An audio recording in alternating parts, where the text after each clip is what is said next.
आज जो लोग इजराइल के पक्ष में खड़े हैं वो भक्त नहीं जगह दिए, लेकिन जब कई मुल्कों से फटे लौटे थे तो रहमत आलम की उम्मत ने फलस्तीन में इनको जगह दी। और सिर्फ जगह ही नहीं दिया, कहा भूखे हो मैं खाना खिलाऊंगा। प्लीज 1 सेकंड नहीं लगेगा, उतर के चल दूंगा। कैमरा बंद करो, मोबाइल बंद करो। ये बलियावी है।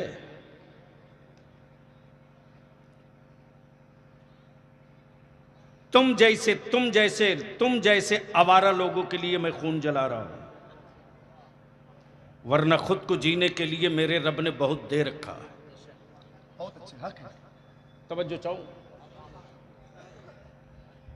फलस्तीन के ईमान वालों ने कहा भूखे हो आओ मैं रोटी दूंगा।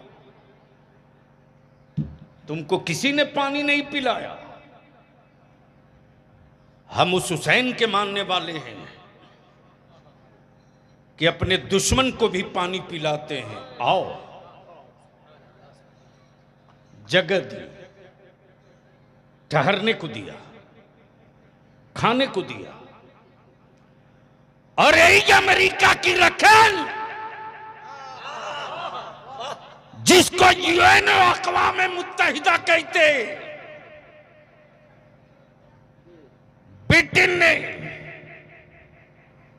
अमेरिका ने, लंदन ने, इटली ने मिलकर के उन यहूदियों को, कब्जा करने वाले यहूदियों को इस्राइल मुल्क नाम का एक मान्यता दे दिया। क्या इससे कोई माई का लाल झुठला सकता है? बलियावी चुनौती देकर कहता हिम्मत है तो आओ किसी मैदान में। मुसलमान गुनहगार हो सकता है, गद्दार नहीं हो सकता। मुसलमान गरीब हो सकता है, किसी का रोटी चोर नहीं हो सकता। इसलिए कि रोटी चुराने का सबक नबी ने नहीं पढ़ाया है, भूखों को रोटी खिलाने का सबक मुस्तफा ने पढ़ाया। ये तारीख है, दोनों की तारीख एक। भारत में अंग्रेजों के खिलाफ जब राष्ट्रपिता बापू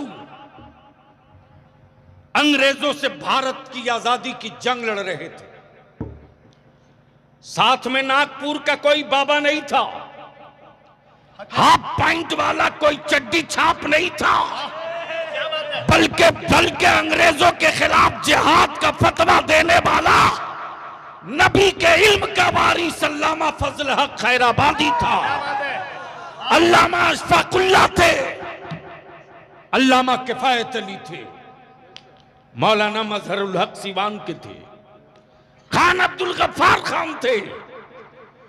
उस वक्त विक्टोरिया के गुंडों ने यही कहा था, भारत की आजादी की बात करने वाले आतंकवादी हैं, भारत की आजादी की बात करने वाले दहशतगर्द हैं, भारत की आजादी की बात करने वाले टेररिस्ट हैं। भून दो इनको गोलियों से, भून दो इनको गोलियों से। जलियाना वाला बाग चीख चीख कर कह रहा है गोलियों के निशान अब भी बचे हैं, अब भी बचे हैं। दिल्ली से लेकर बंगाल तक शेरशाह सूरी रोड में कोई पेड़ ऐसा नहीं था जिस पेड़ पर किसी मुसलमान की लाश न लटक रही हो। वो इसलिए कि वो अपने भारत की आजादी की जंग लड़ रहे थे। उस वक्त विक्टोरिया के गुंडों ने कहा था कि ये टेररिस्ट और दहशतगर्द हैं। ये किसने कहा था? अंग्रेजों ने कहा था। और जिन लोगों ने अंग्रेजों की गुलामी की, चट्टी धोया, टुकड़े पर पले, और हिंदुस्तान के जंगे आजादी के मुजाहिदों का कत्लेआम कराया, वो हरामखोर आजादी की जंग लड़ने वाली औलादों को आज दहशतगर्द कहते हैं। अदालतें चुप, जिन्हें वोट देकर तुमने सत्ता में डाला बे वो भी चुप। बता कौन लीडर किस पार्टी का लीडर तेरी औलादों की हिमायत में खड़ा हुआ, बता। इसलिए कि तुम बोझ हो,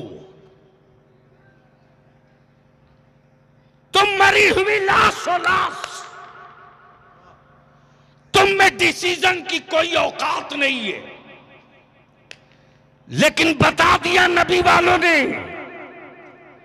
कि 75 साल लुटने के बावजूद भी बैतुल मुकद्दस के साए तले एक फैसला ले लिया, तो आज अमेरिका बाप बाप कर रहा है, आज इस्राइल दादा दादा कर रहा है, और ये कहने पर मजबूर हो रहा है कि सबसे लड़ा जा सकता है, नबी के गुलामों से कभी जीता नहीं जा सकता।